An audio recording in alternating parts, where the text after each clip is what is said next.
En el estudio me acompaña el titular de la Oficina Especial para el Caso Iguala de la Comisión Nacional de Derechos Humanos, José Trinidad Larrieta. Maestro, bienvenido. Gracias, Alejandro. Buenas noches. Bien, parte de lo que se ha comentado desde semanas anteriores sobre la liberación de personas involucradas en el caso. Ustedes han hecho una investigación puntual desde días después de ocurrida la desaparición, lo iniciaron. Hemos hablado con la CNDH en distintas ocasiones sobre los reportes que han generado a partir del caso y en particular ustedes dan cuenta de esta recomendación que dicen no ha sido del todo atendida y que podría, si se tomara en cuenta, podría prevenir más liberaciones, incluso las que acaban de ocurrir.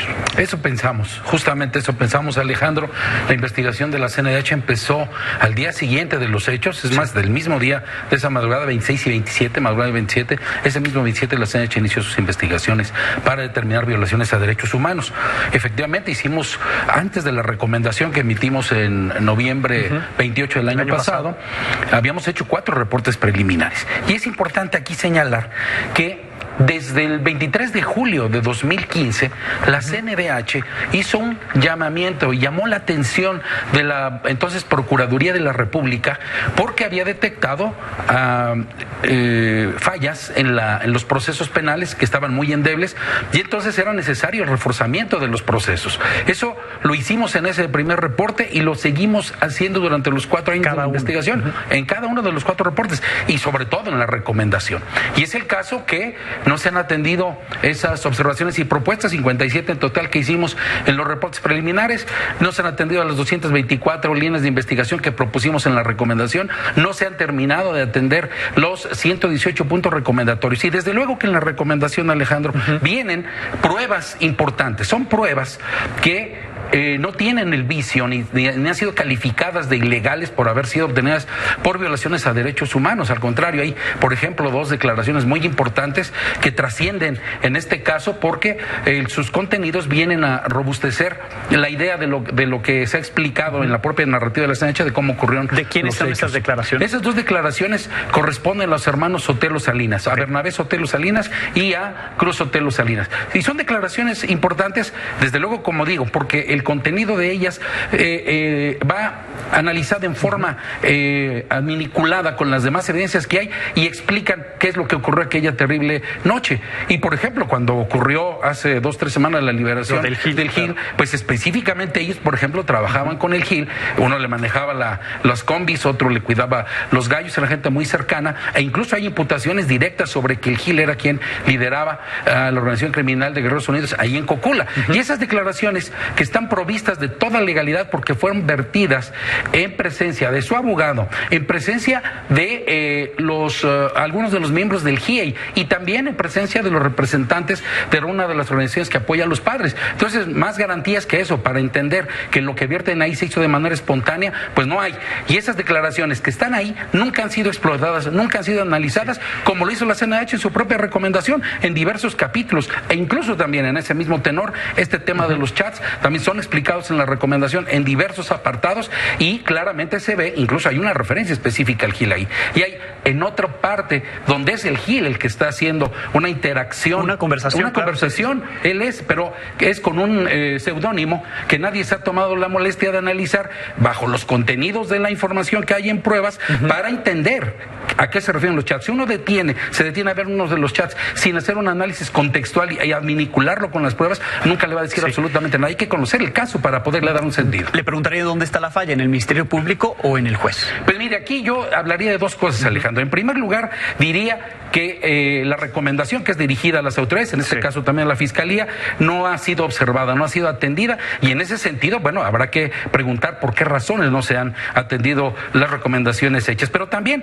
en un análisis ya a nivel judicial, que no corresponde a la CNDH, pero que sí diría, en esta manifestación que ha hecho el subsecretario Encinas, de que van a ser investigadas las situaciones relativas a las resoluciones del Poder Judicial, y yo diría que hay que analizar desde aquella resolución que se dio en el Tribunal Colegiado de Circuito en Matamoros, Matamoros, que ha permeado hacia abajo en las resoluciones que se han dado en tribunales unitarios de circuito y también en los juzgados de distrito, en los criterios que ahí se han venido manejando. Y aquí solamente quiero apuntar algo, Alejandro. Si bien es cierto, como ya se señalaba en la nota antes de empezar esta conversación, de que hay pruebas inválidas justamente porque hubo tortura. ¿No? La CNDH determinó que hubo tortura en 9 casos. La CNDH determinó que había 28 casos en que había un trato cruel e inhumano degradante. Bueno, independientemente de eso, que la CNDH, incluso en el caso del Gil, determinó que había tortura, pues sí, pero eso no invalida el cúmulo probatorio, muchas otras pruebas que hay de donde derivaría la responsabilidad de esta persona y de muchas otras. Es decir,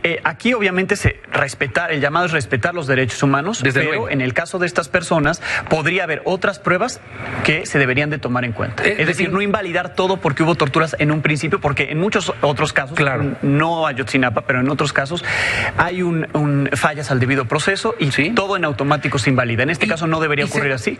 Me parece que la regla es la invalidez de las declaraciones que se vertieron bajo procesos de tortura.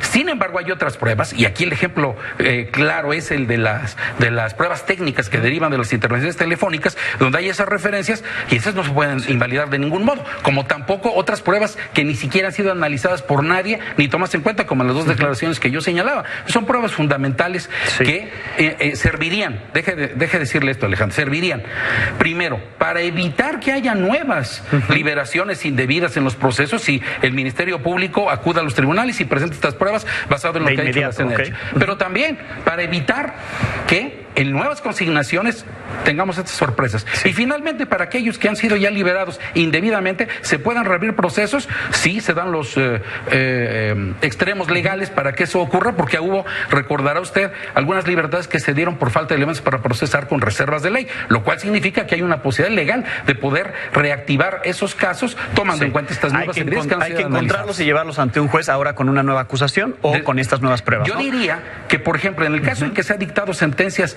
absolutorias, bueno, priva el principio del non bis in idem, que nadie puede ser juzgado dos veces por el mismo delito, dice la Constitución, pero referente a otras libertades que esas mismas personas han tenido, como es el caso del Gil, por delincuencia organizada, vamos a poner ese ejemplo, fue una libertad con reservas de ley, pero estas pruebas que hemos señalado en la recomendación de la CNDH son útiles para que sean llevadas ante los tribunales y buscar que haya una orden de represión. El Gil es uno de ellos. Otros personajes que tengan ustedes identificados que pudieran ser llevados nuevamente ante la justicia. Me parecería que la mayoría de las libertades que ha habido, por una razón importante, Alejandro, porque uno de los principales argumentos que ha habido para esta liberación son esos criterios que decía derivan de las interpretaciones legales para determinar que unos testimonios se rindieron bajo violaciones de derechos humanos y que por eso no tienen validez. Entonces habría que hacer un análisis muy puntual de eso. La CNH se ocupa también de ese apartado en el número 32, donde dice qué es lo que ocurrió con las violaciones a derechos humanos de los inculpados del caso. Bien, maestro, yo le agradezco muchísimo. Aquí está la recomendación. Son más de 2,000 hojas, 2,177 hojas. Yo nada más imprimí el principio, pero bueno, aquí está los 4 informes, además que ustedes han presentado sobre el caso. Lo revisamos, estamos en contacto y esperemos que no haya más liberaciones del caso, porque, como bien lo dicen, pues ahí están pruebas que deberían ser tomadas en cuenta. Y yo diría, nada más para cerrar, Alejandro, perdón que tome unos segundos más. Es claro que vayan a analizar particularmente para estas situaciones que están ocurriendo y para el tema de Gilardo López Astudillo, ver capítulo 17, capítulo 25, capítulo 18 y capítulo 19. Y ahí van a encontrar de estos temas que hemos estado hablando usted y yo ahora. Bien, si le parece, pues lo revisamos aquí también, los presentamos en este espacio. Bien, muchísimas gracias, maestro. Gracias a usted, Alejandro. Gracias al maestro José Trinidad Larrieta.